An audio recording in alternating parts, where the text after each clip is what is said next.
It's been so long, and I'm looking at you right now, trying to figure out why we still got our clothes on.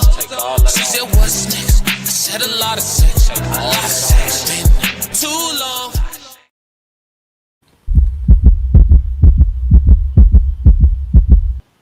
Classic.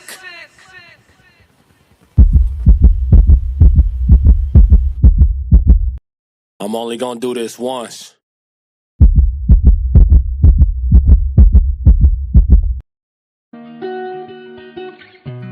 Yeah. I'm only gonna do this once. Yeah. Let me talk to you. Classic. Shorty so gorgeous, she fine, face for a portrait. I'm knowing she noticed, but I'm trying to stay focused. My poker face holding, but I feel like she knowing. And I'm trying to control it. Go. See what I want, I'm jammed down. Saying my piece just to see how it go. Win or lose, baby, I need to know. I see that you bad, need to see a little more. Ain't wasting your time, need your number to go. Have a nice day, I'ma dive in your phone. Grown man vibes, hit you up around 6 just to see if you free for a date for tomorrow. First date, we gon' keep it simple. Take you somewhere with a volume low. Look in your face, I can hear when you talk. It ain't no pressure, let's meet around 4. I look in your eyes, you look to the side. Could tell that you nervous, your hands a little cold. When we lock eyes, you bite up your lip and crack a little smile. Everything is a shorty so gorgeous, she fine, face for a portrait. I'm knowing she noticed, but I'm trying to stay focused. My poker face holding, but I feel like she knowing. And I'm trying to control it. She inviting me over for Netflix and chillin', real bad. I got that feeling. Sent me demon emojis at 2 in the morning. Hit the like I'm feeling and like that was a subscribe feeling. button She while you're gifted here. me tongue cap. Classic really appreciates it. She must want me to kill her. Either I'm tweaking or shorty is freaky. She sending emojis like she wanna eat me. Yeah, baby, I see all the signs. Want me to blow out your back cause I blew out your mind. The movie ain't started, got you in rewind. Licking your nipples while sipping this wine. At the same damn time, get up on top, she riding and sliding. Shorty so wet, this ain't lasting all night. My mind going crazy, I pictured this whole thing. Whole time, it's time for me to slide. Manscaping just in case I was right. Extra cologne, one spray on my thigh. I go to pick her up from the front door and walk her to the car. Got plenty of space, her little legs in that cross. Kiss me on the cheek right before we take off. Halfway through the ride, put my hand on her thigh. Trying to see something. She put her hand on my hand, looked her in the face, she cracked a little smirk. She only gave me a glance. Came to a light, I looked at her again. She put my hand in her pants. Never forget when I told y'all about the time when I manifested some shit. So gorgeous, she fine, face for a portrait. I'm knowing she noticed, but I'm trying to stay focused. My poker face holding, but I feel like she knowing. And I'm trying to control it.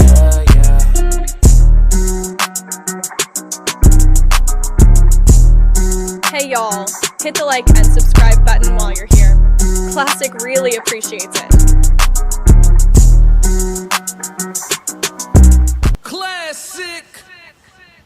Yo, what's going on? Good morning, everybody from wherever you at. Where I'm at, it's about 6 a.m., but wherever you are, good morning, grand rising, however you say it. You know what I'm saying? Top of the day to you, however you say it, however you get to it. You know what I'm saying? I'm glad you woke up, and I'm glad that you're here with the classic codes 333 in the chat for everybody that's here for some good grown folks conversation. Classic. Yes, Lord. We won't waste too much time. Make sure you hit the like and subscribe button while you're here. We'll get straight into the action. We have an icebreaker this morning on this rising. The icebreaker, why 80% of men are invisible. So in the red room, we talk about a lot of adult things, romance, intimacy, you know, all the things that are around it, right? But what we have to realize is that the reality of the situation is access to intimacy from a woman for a man is a luxury. And this explains the psychology and the sociology, you know, because this is a sociology channel. This explains why men having consistent or regular access to women for intimacy is a luxury in and of itself. We're going to go through this video for the first time together. I found it. I liked the first minute of it. And I was like, all right, we're going to use it for the red room and see if it really drives the conversation before we get into morning romance etiquette. You know what I'm saying? It's very important for us to have an understanding. You know, for a lot of people, y'all will be surprised why the red room is impactful, because for a lot of people, they never had nobody sit them down and walk them through how to, what's right, what's wrong to do, you know what I'm saying? What's inappropriate, you know what I mean? So we might be helping, some folks out here, you know what I'm saying? We just never know. But let's get into it. The icebreaker, why 80% of men are invisible. Let's go. What is the full spectrum of individuals that you've spent time working with on a one-on-one basis or through your practice? I worked with people out of MIT, incubators, CEOs, entrepreneurs, things like that. So a lot of high performance people, but then I've also worked with like losers, let's say. So this is also more intensely. This is everything from 25-year-old kid who's living in his mom's basement playing video games all day to people who are even homeless. So I worked with like basically like the whole spectrum. And yeah. You used the word losers there. You did little air quotes for anyone that can't see you right now. Shout out to the Diary of CEO Clips. Make sure y'all tap in with the Diary of CEO Clips. This channel is the Diary of CEO Clips. Make sure you tap in with them. I always like to show love to the content creators. Let's move. Really interested when you talked about incels as well, whether the way society is and the way that we're heading in terms of clarity over what it is to be a man has had any impact on those people that you referred to as incels. Like because we now have this digital world that we can live our lives in as a distraction from the real world. And there's now more confusion than ever over what it is to be a man and the role of a man in a, and then we look at the stats around suicidality. And I think in Europe, the biggest killer of men under the age of 45 is themselves currently. Mm-hmm. Is the shifting idea of what it is to be a man having an impact on people's sense of self and their purpose? 100%. So there's a crisis that's going on in men. And people think that this is new, but I don't think it's new. It's always been there. So if you look at even 50, 60 years ago, 80% of suicides are still going to be men. So historically, men have been killing themselves for 100 years and no one's been paying attention. We're just... We'll let him continue. Noticing now because the problem seems to be getting worse. So there's a couple of things that are really interesting to understand. So one is that if we look at what technology is doing to our brains, the first thing that it's doing is it is externalizing our attention. So if you look back, let's say 1,000 years ago, as human beings, we spent a lot more time with ourselves. So let's say that you and I go out hunting. And then let's say you shoot an arrow at a deer and you miss. And then I shoot an arrow at a deer and I hit. So in this moment, I'm superior to you. And then we pick up the deer and we're carrying it back. And then we have about 2 or 3 hours to take that emotional insult and we kind of process it. We just give our mind space to process it, which it does automatically. Now, if you look at what happens in people's days, they don't actually have any time to process what happens to them, because we are so constantly distracted by external things. So I don't know if you're like this, but I was in this point where I was idiotically efficient. So I would wake up in the morning and I would listen to a podcast while I'm doing my exercise or whatever. And then even when I'm cooking, I'm listening to a lecture.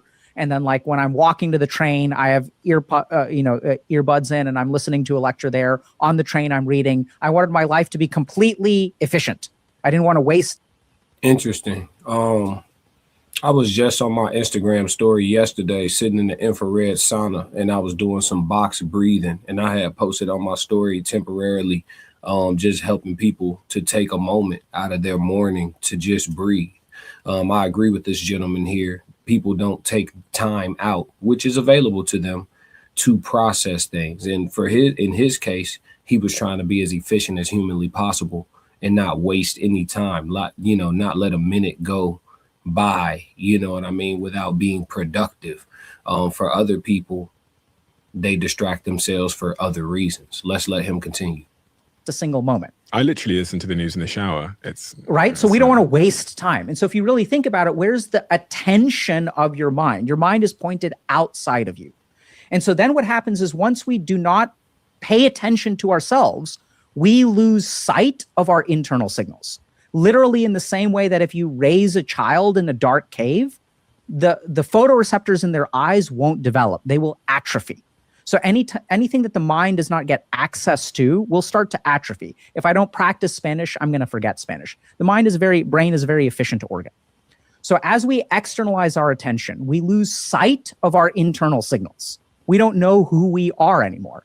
And now if I don't know who I am, How do I figure out who I'm supposed to be? I pay attention to the outside. Where are the answers? They're on the outside.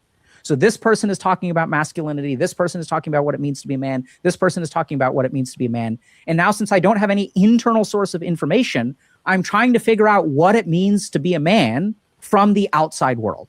And this is when men get truly fucked, because what it means to be a man, we are getting all kinds of mixed signals. So on the one hand, it means being physically fit. On the other hand, it means being a provider. On one hand, it means having sex with as many women as you can find. On the other hand, it means having sex with just one woman and being a really solid man and being a good father. And then there's also people telling us that being a man means that you're shit, right? That you're toxic, that your testosterone level. I think there's a term here that I love to use that's being left out, and that term is nuance. Being a man encompasses a little bit of all the shit he talking about.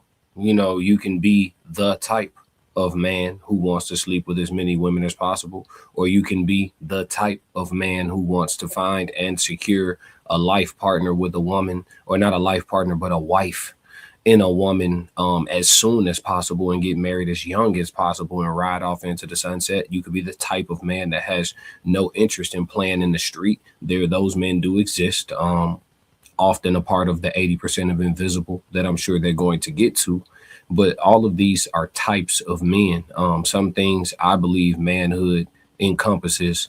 If you want to be an elite level man or a great man, or, you know, there's levels, there's levels, there's hierarchy, there's nuance, right? And I think that trying to make it multiple choice, pick A, B, C, when it can be D, E, F, all of the above, or you remember the ones where it was D, A, and B, or C, both, you know what I'm saying, or E, both A and E and B, you know what I'm saying? Like, being a man is a nuanced thing, but I do believe that there are some things that should come on every make and model of man that no longer does, right? Like, if you're a man and you're able-bodied, I do believe you should build your body up and be strong. I do think you should do that as a man. Just walking around and having your chemical testosterone, you'll be stronger than the average woman. But you should want to be a strong man, especially if you like to call yourself a protector.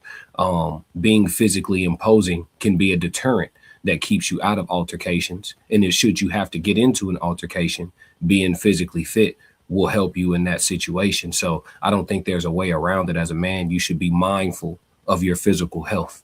I think that should come on every make and model of a man. When I see a puny man, I see a weak man who, if there were a crisis in this very moment, and this guy is in my presence, he is one of the many who will get stepped on.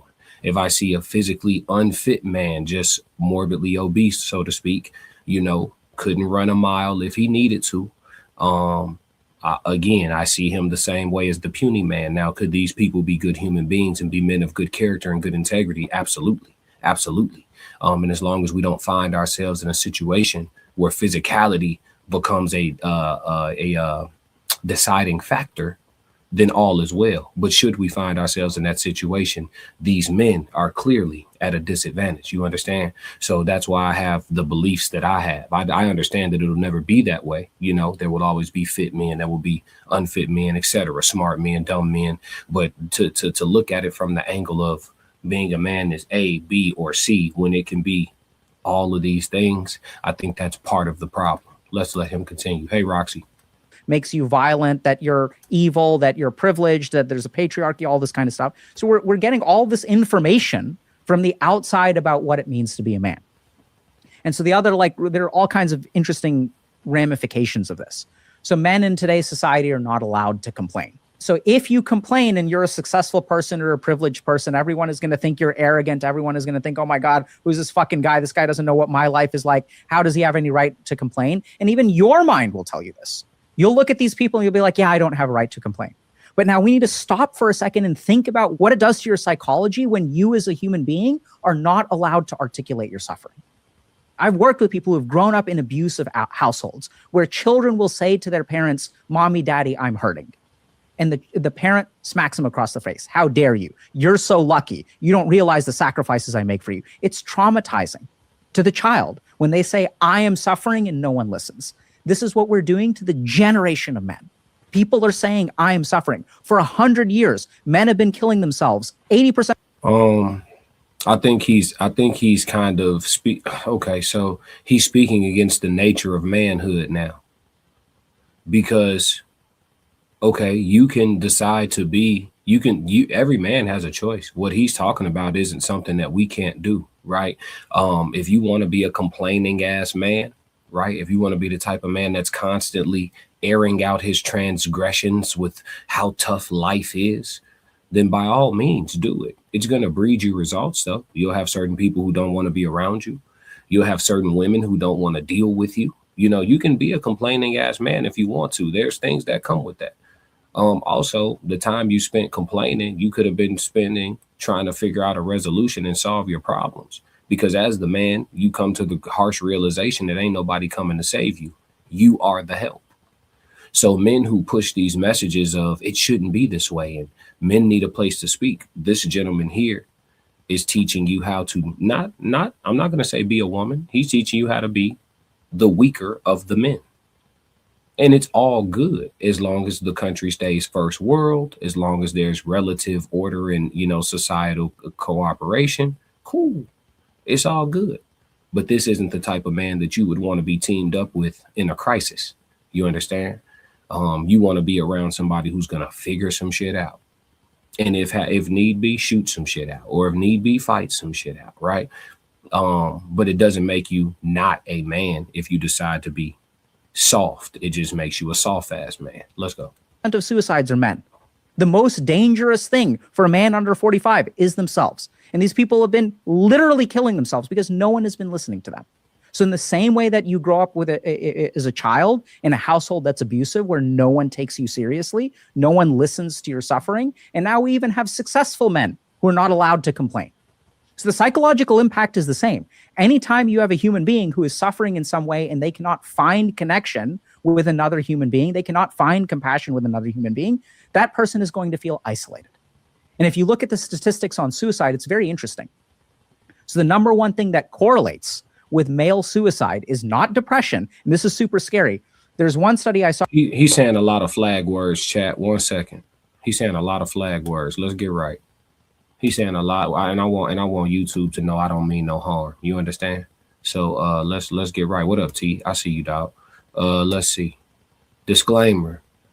This live stream is for entertainment and commentary purposes only. All statements made are alleged, opinion-based, and part of a public discussion. We are content creators reacting to publicly available information, not journalists or legal professionals. Nothing stated should be interpreted as factual claims or assertions of wrongdoing. Viewer discretion is advised. All right, so had to get that out the way for me, chat. You know what I'm saying? He's saying a lot of, you know, suicide and all that. You know, we not trying to make YouTube upset. We like it here. Come on.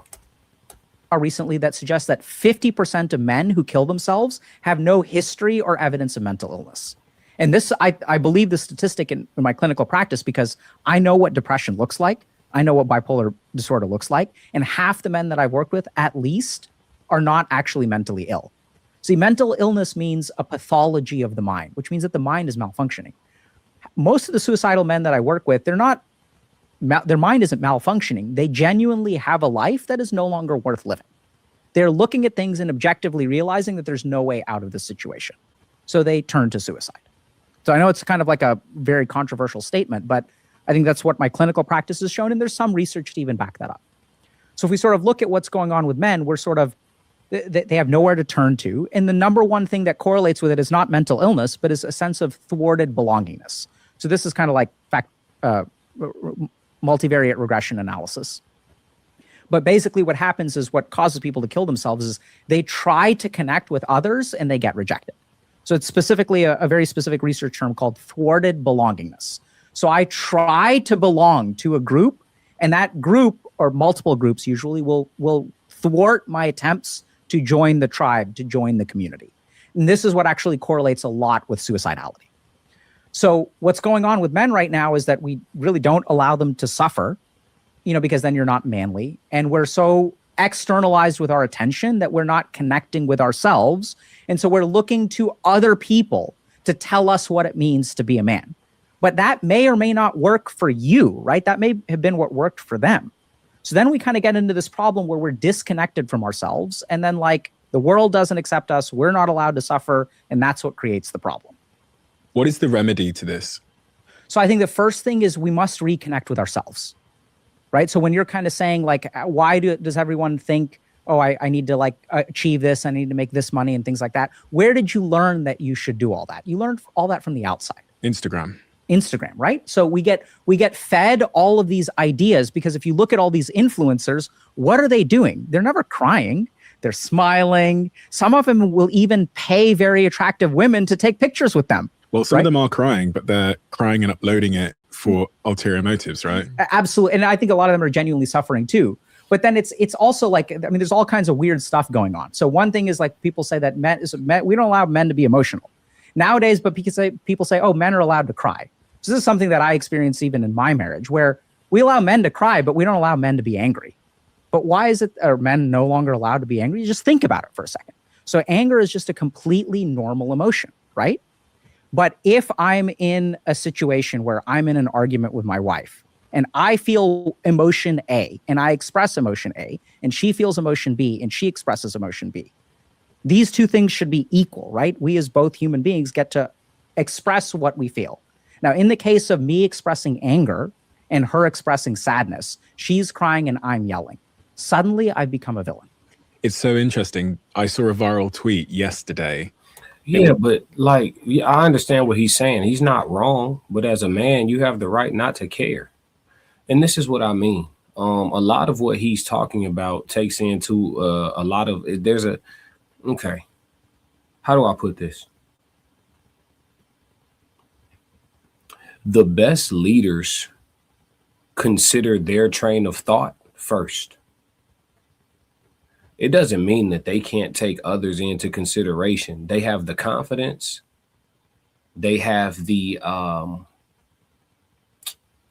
not just the confidence, but the, what's the word I'm looking for? I'm looking for a very specific word. The experience, the confidence, the, I don't know why it's escaping me. It's right there too. The fortitude, the competence, that's the word I'm looking for. They have the confidence, the competence, the experience, and the fortitude to understand that if no one else were involved with making this decision, I can make this decision on my own. Hearing others out is a formality. And maybe the others that I hear out, be it your wife in this situation, business partners, whatever, right? Maybe they have something good to add. Maybe we use it. Maybe we don't. But with or without you, me can handle it. And I think that he's talking about a lot of men operating in spaces where they're seeking acceptance. And I think that, you know, it would behoove a lot of men to find acceptance from within one's own self and go from there. You know what I mean? It's just my take on it. Let's let them continue. This is interesting. Someone Googling, my wife is yelling at me, what should I do? And then my husband is yelling at me, what should I do? When they Googled, my husband is yelling at me, what should I do? Domestic violence helpline comes up as like a Google pop-up. When you Google, my wife is yelling at me, what should I do? Nothing comes up.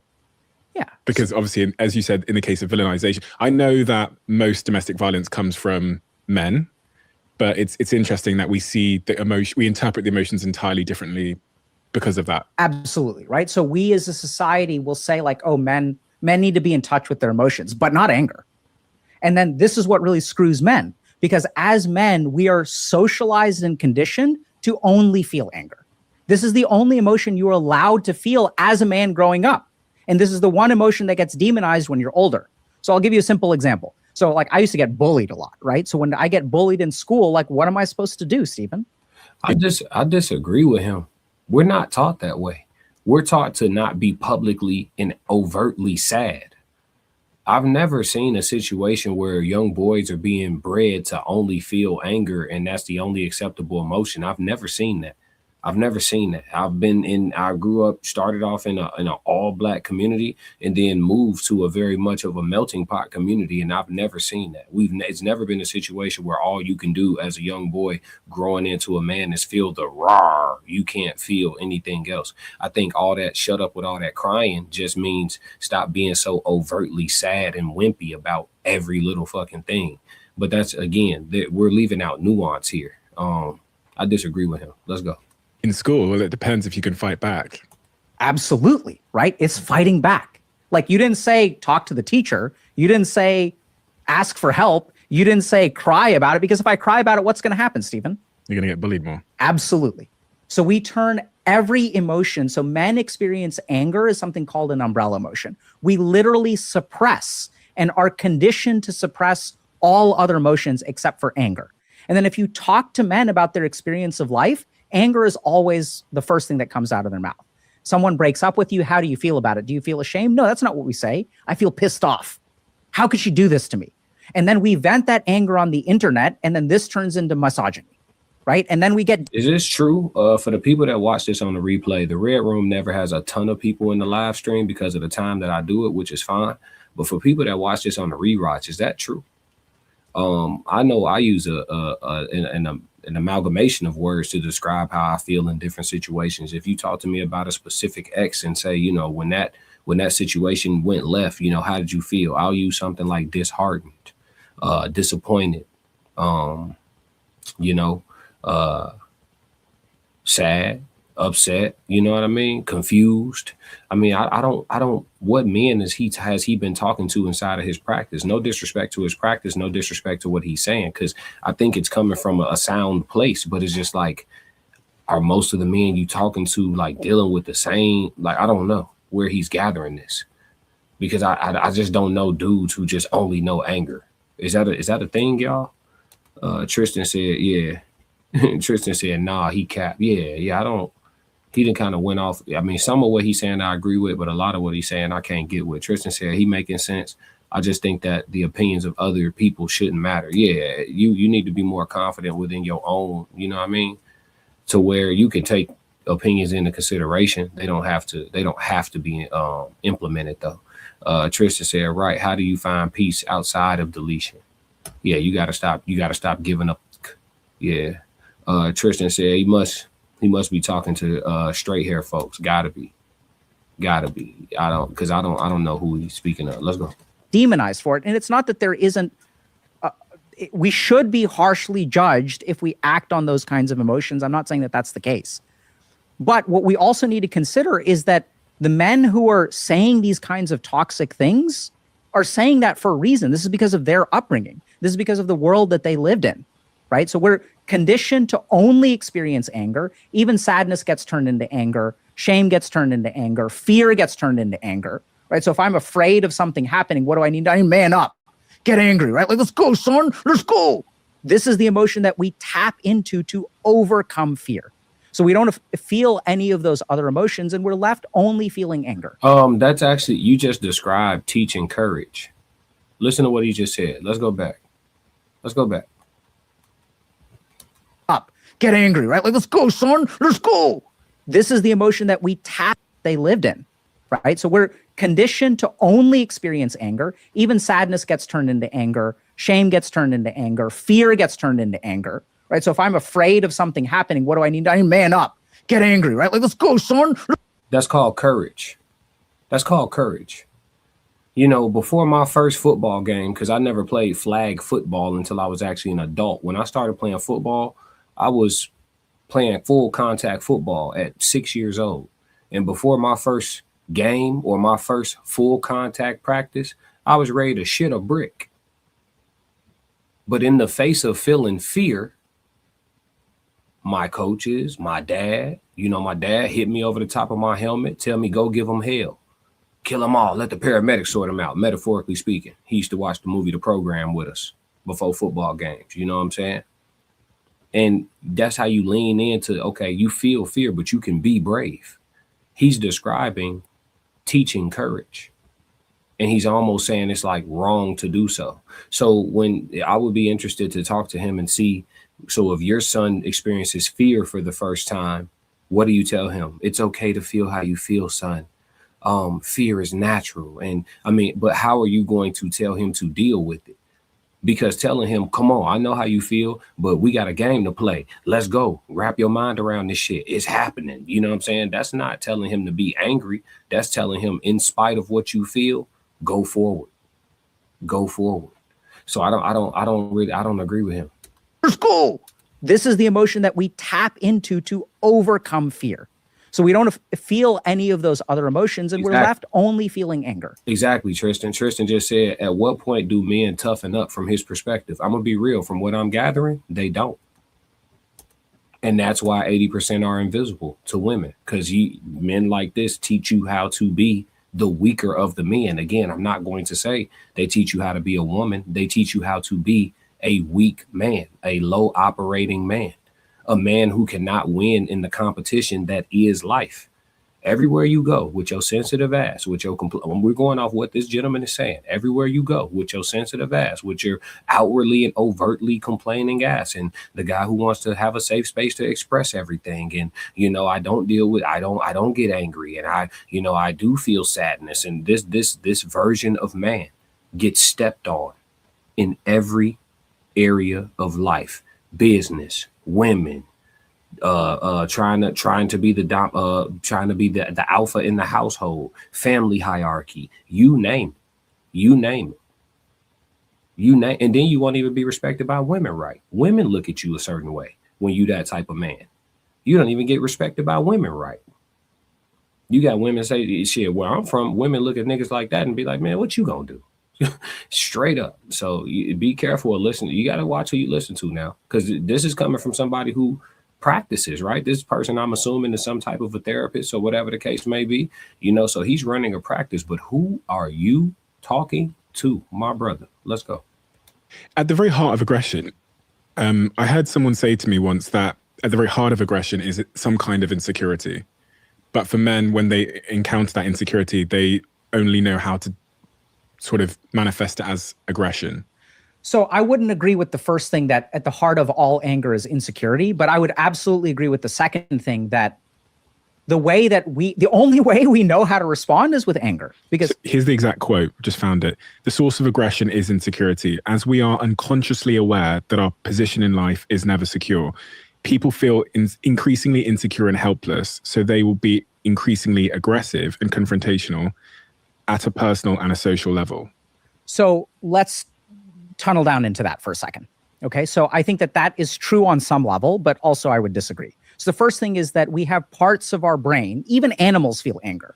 But I think that, like, when two dogs are fighting over territory, I don't think that that's born of some kind of identity of insecurity, right? So if we really look at like the evolutionary purpose of anger, this is my opinion, is that anger is the emotion that we feel to protect our territory. It's a protective emotion.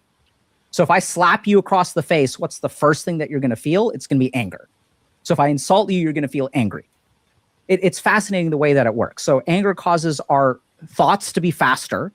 Anger causes our peripheral vision to collapse to 30 degrees. So I only see what's in front of me. And it also makes me less sensitive to pain. So like my nociceptors will actually like start to be suppressed when I feel angry, right? So if I get into a fight, I'm going to feel it tomorrow, but like while I'm getting hit, I'm not going to feel it. So I don't think it's born of all insecurity. I think anger is simply an evolutionary response.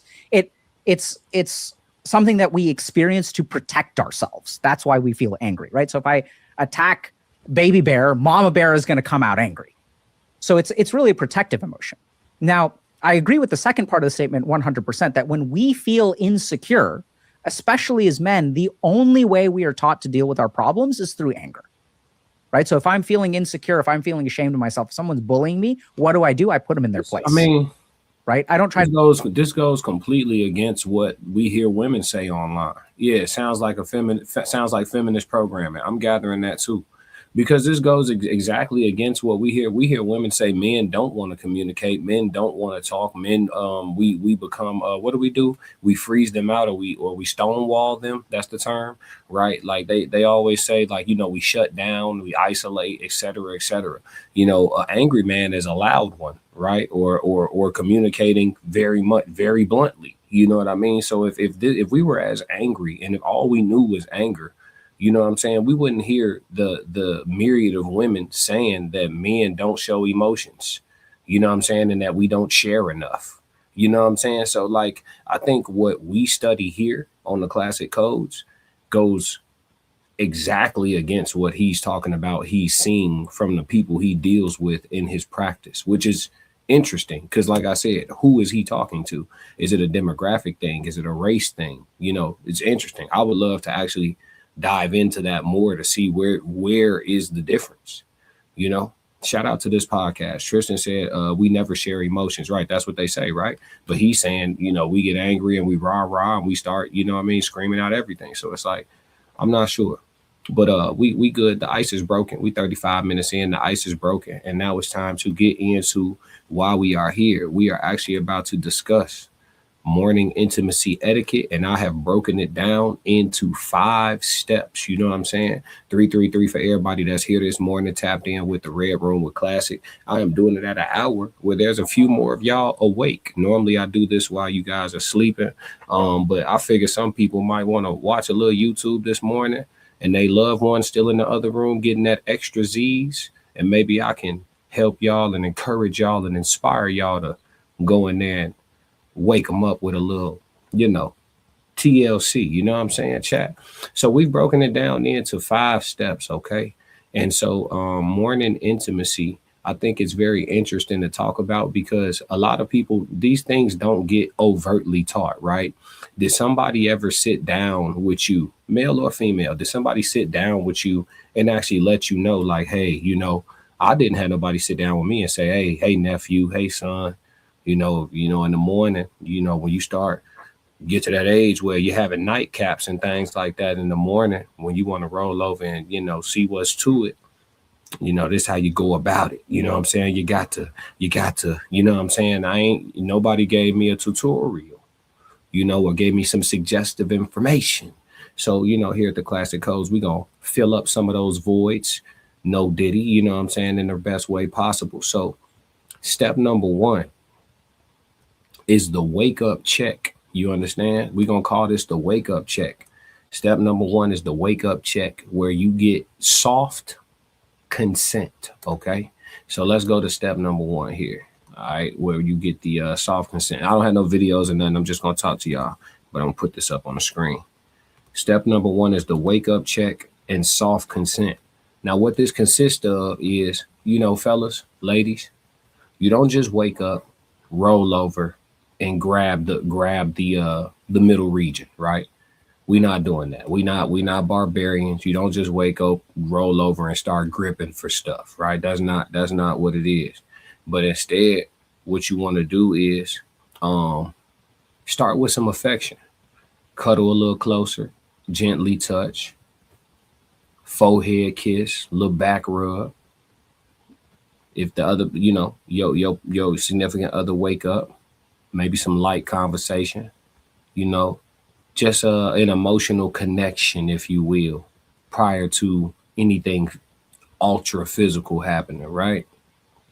The key point of this is to move with affection first, arousal second, right?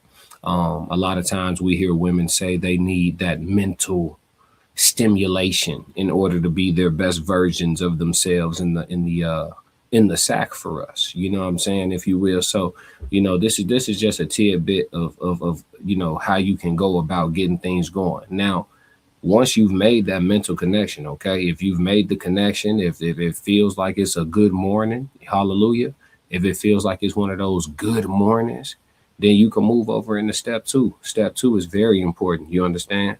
I know we're moving quickly, but we will slow down, I promise. All right. So step 2, hygiene awareness. Hygiene awareness. You can rub the back a little bit, you know, or whatever. She might be the initiator today. She done rubbed your chest a little bit, how you like it. She done nibbled on your little earlobe a little bit. You know what I'm saying? We have an understanding at this point. It's understood. You understand? So at that point, hygiene awareness. All right. Seems like you ready. It seems like you ready. All right. Quick bathroom break. Rinse your mouth out. drink you some water, brush the teeth, scrape the tongue, get right. Just, freshen up, should have showered before bed. I'm not going to get in y'all business, but you should have showered before bed. But, whatever, whatever your situation is, go get situated. This is very important on step 2. A lot of y'all, y'all go to step 1 and then skip step 2 and get active with the hot breathedness. And listen, we grown. We've been there. There's certain positions that you do when neither one of y'all took the time to make to go step 2, right? Y'all showered before y'all got in the bed. Y'all gonna go ahead and do the morning breath bump. Obviously, there will be no missionary that day, right? But I recommend step 2, make the quick run. I mean, y'all grown, y'all know what it is. I don't think it's gonna break up, you know what I'm saying, the build up at all. You know what I mean? But it could. Let's talk about the nuance of that. Tristan said very important, but let's talk about the nuance of that though. Let's talk about the nuance of that, because let's say step 1 go a little bit smoother and a little better than anticipated, and you don't want to break the momentum of how step 1 got y'all where it got y'all at.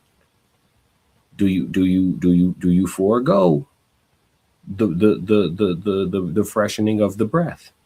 Do you just go ahead and hump? Like, do y'all just go ahead and bump? We grown. We here at the Red Room to have a discussion. For the people on the rewatch, definitely chime in the comments. When does step 2 get skipped appropriately? Black Mona says step 2 should come before step 1. Interesting. I thought about that when we were comprising the list. Let's talk about this. So when I say we, I'm talking about myself and my chat GPT. When we were comprising this list, I thought about step 2 coming before step 1, right? Shout out to Black Mona Lisa in the chat. However, that would only apply to one party.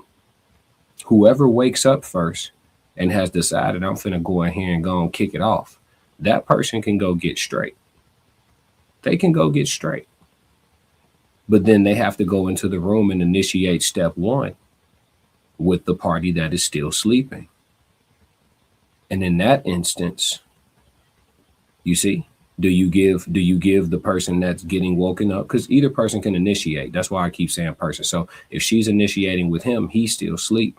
He needs to get up and go freshen. You see what I'm saying? Like, when does he get his hygiene break if step 2 comes before step 1?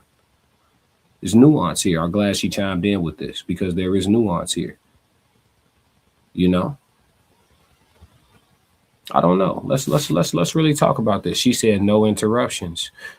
See, okay. 333. Let's talk about it, chat. I don't know. They say step 2 and step 1 need to be swapped out. So does that mean that when party A, be it the woman or the man, wakes up early and they're in the mood, they know they want to kick something off, do they nudge party B to wake up and just freshen up a little bit and then reconvene in the bedroom and go into initiating the connection mentally before? Like, how does that work if we swap step 2 and step 1 here? We're discussing, for those that are just coming in, we are discussing morning intimacy etiquette. We're discussing currently the order, right? Because step 1 for morning intimacy etiquette was the wake up check, right? You don't immediately grab or initiate intimacy. The physical, when I say intimacy, I'm talking about segs. I'm trying not to say that word too much for my, for YouTube.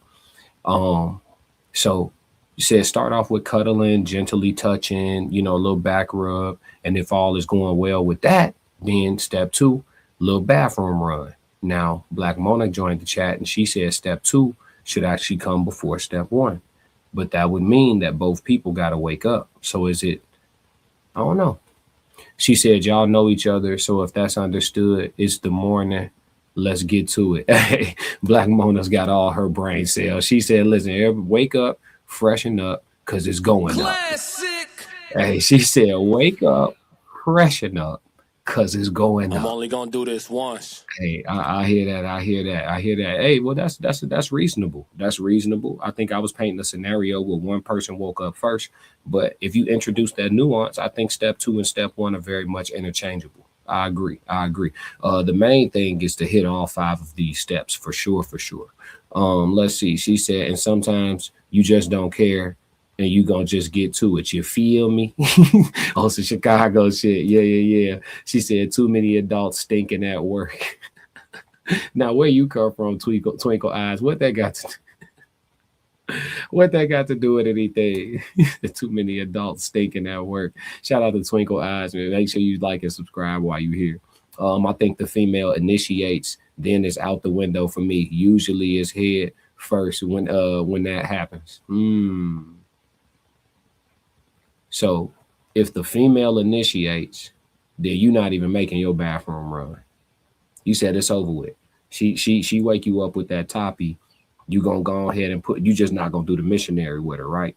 And you ain't gonna kill. I feel you, T. Hey, Lisa said it. She said sometimes you just don't care and you gonna get it in. You feel me? Yeah. Twinkle Eyes dying laughing. Yeah, they thinking at work because of how they be doing things on lunch break. Yeah. We'll come back from lunch smelling like Badussy. You know what I'm saying? But that wouldn't be morning intimacy, right? That's that afternoon. But let's move into step 3, y'all. Let's move into step 3. All right, so step 3 is going to be read body language, enthusiasm versus compliance.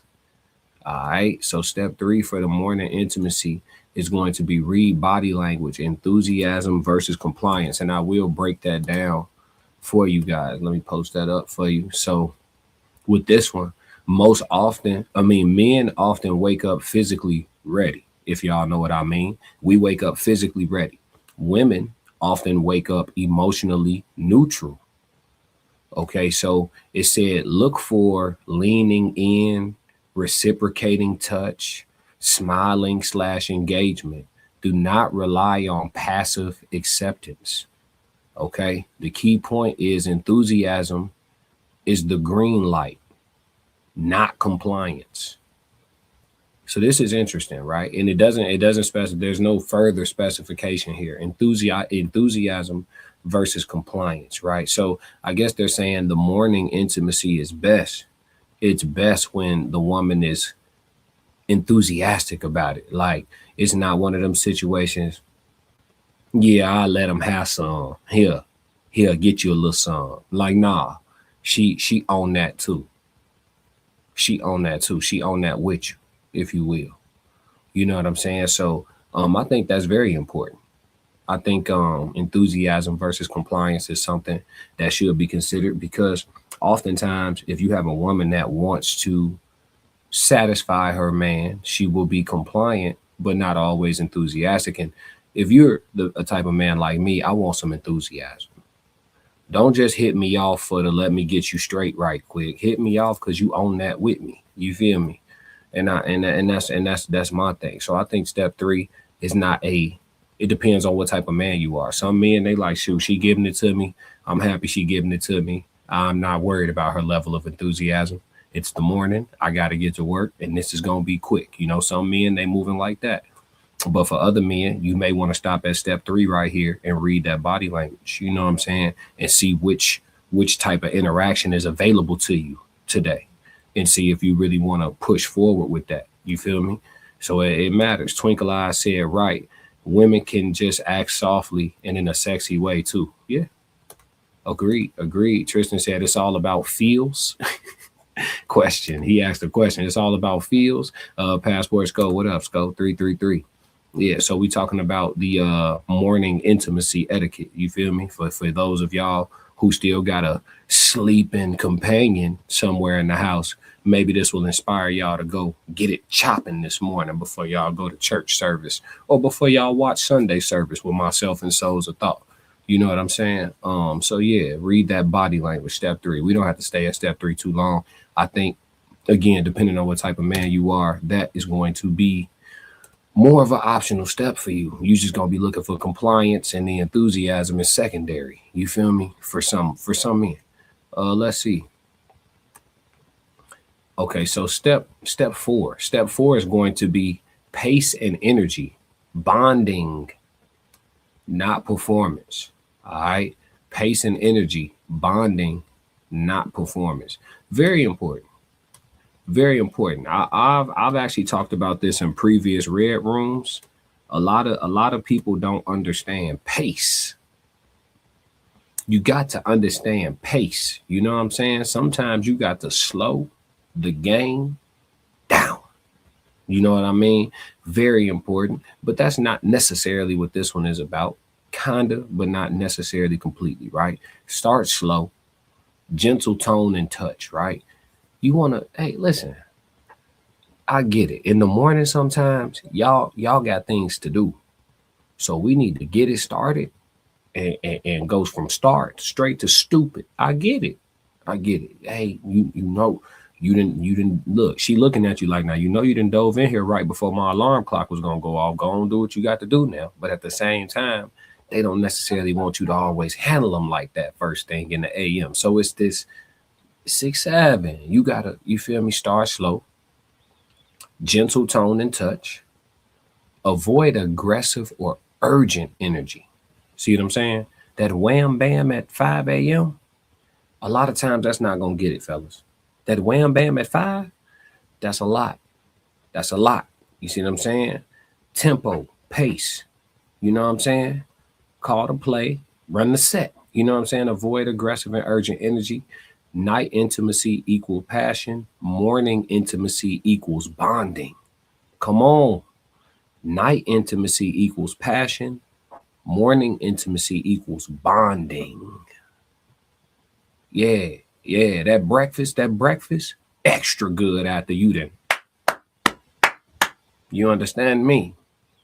Yeah. That, man, you ain't never had a better pancake after clapping them flapjacks. Yeah, the goal is comfort and safety, not performance, man. You know what I'm saying? You got to, hey, look, Bunny said, I need to see. What you mean? Right. Slow down, dog. Cuddle a little bit. Tease that. Yeah, you got to, hey, look, in the AM, you can't be dealing with your woman the same way in the AM as you gonna deal with your woman in the PM. That's not player.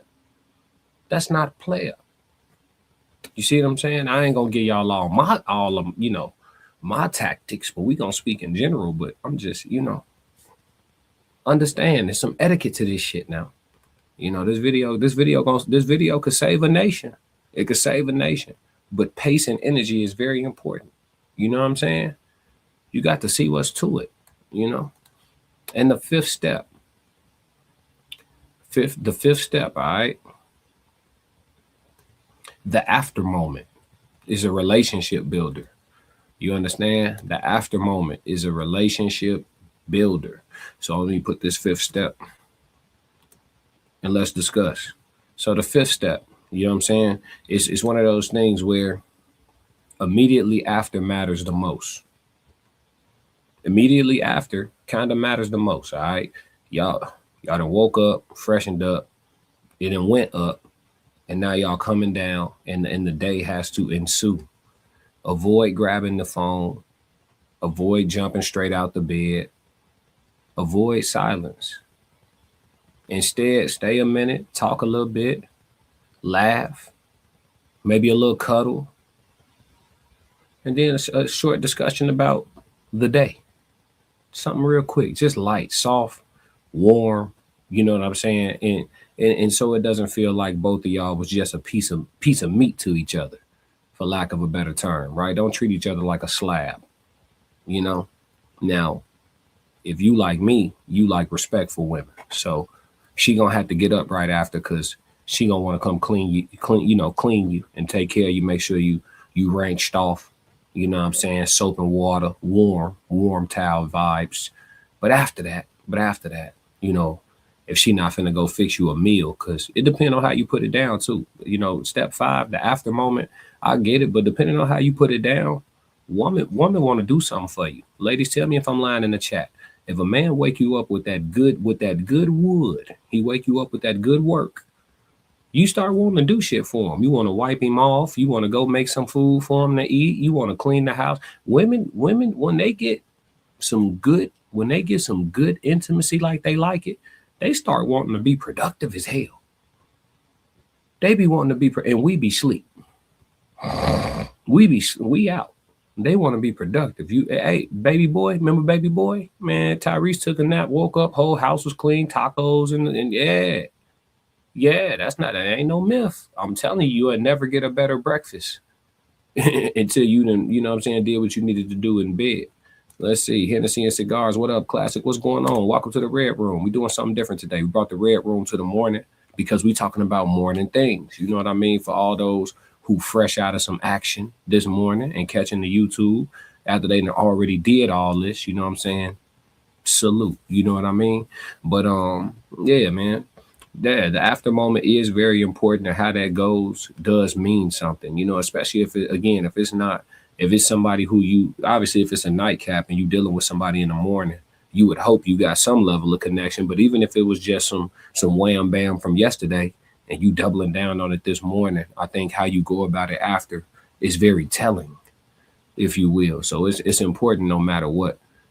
Yeah, Hennessy and Cigar said, yes, indeed. Absolutely. So yeah, that's the 5 steps to intimacy etiquette. You know what I'm saying? I think this is a good solid outline for somebody who just don't know how to go about it. You know what I'm saying? Black Mona said, got to get the towel and cook breakfast. See what I'm saying, fellas? When you listen, you put it down, she ain't going to want to lay in the bed with you and talk. She going to want to do something for you. Now I'm finna make us something to eat. You know what I'm saying? I'm finna, yeah. You know what I'm saying? Hey, Black Mona Lisa got all her brain cells, chat. She's got all her brain cells. Like we always say, man. But yeah. So this is the morning intimacy etiquette 5 steps. Make sure that y'all tap in on the rewatch too, and chime in on the comments. We're always interested to have these conversations. The Red Room is with Classic is where we have the adult conversations, right? And we focus on romance and physical intimacy, as well as all the other forms of intimacy as well. I say physical intimacy because we have to avoid saying certain words over and over, and so that's my code for sex, essentially. So we just don't want to say that too much. Yeah, for the stream. So yeah, man, thank you for everybody that's tapped in, man. Y'all throw them 333s in the chat so I could feel y'all presence and know that y'all were here. I know some people moving around this morning can't really type. I know some people just want to listen in, you know, be a fly on the wall. But this is the Red Room. I got a few more streams today. I got a sports stream I got to do today. Me and Tez have to figure out the human experience today. And we also have Sunday Serve Us today.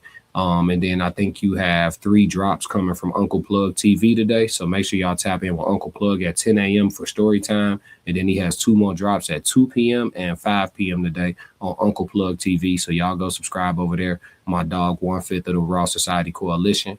Like I said, so y'all gonna get a heavy dose of me today, and Uncle Plug is dropping a lot today. So yeah, just stay tapped in with the coalition. We here first thing in the morning and don't look like we stopping no time soon. So man. Yeah, let me see. Hennessy and Cigar said she will cook in birthday suit. Yeah, and an apron after you tap the G real quick. Yeah. When you tap that G, yeah. Hey, it's always a treat when 2 players meet. The real players in the chat know what's going on, Classic. Man. Yeah, we know what's going on for sure, man. But look, you know I got to do my housekeeping because it wouldn't be right if we ain't represent for the gang. I think most people that are here right now are tapped in, but for those that are not, or for those on the rewatch, screenshot the screen right now. Go ahead and screenshot right now. Tap in with the whole Raw Society Coalition. You got the Raw Society Coalition channel. That's all of us together. You got the Classic Codes, which is myself. You have Souls of Thought. You have Uncle Plug TV, Conversations with Soft Rain, and the Tez Now. You subscribe to all these channels. You will have content all damn day, damn near 7 days a week. And I also have a sports channel, Classic Code Sports, so y'all can subscribe to me there. Also, if y'all haven't seen my clip page, I have Classic Code Clips as well, so y'all can subscribe to my page. If y'all like shorts and y'all like reels, subscribe to my clip page for sure. So yeah, we got a lot of work on this side, man, and I appreciate y'all for being invested with y'all time and y'all resources. You know what I'm saying? My chat ain't never been shy about super chats, and I'm grateful for that as well. So yeah, much love and respect. And if y'all don't do nothing else for me, make sure y'all stick to the codes. We got another classic. Yeah. Classic codes, I ain't taking it slow. Forgive me, Lord, I woke up in that mode. Weathered the winters, we're left in the cold.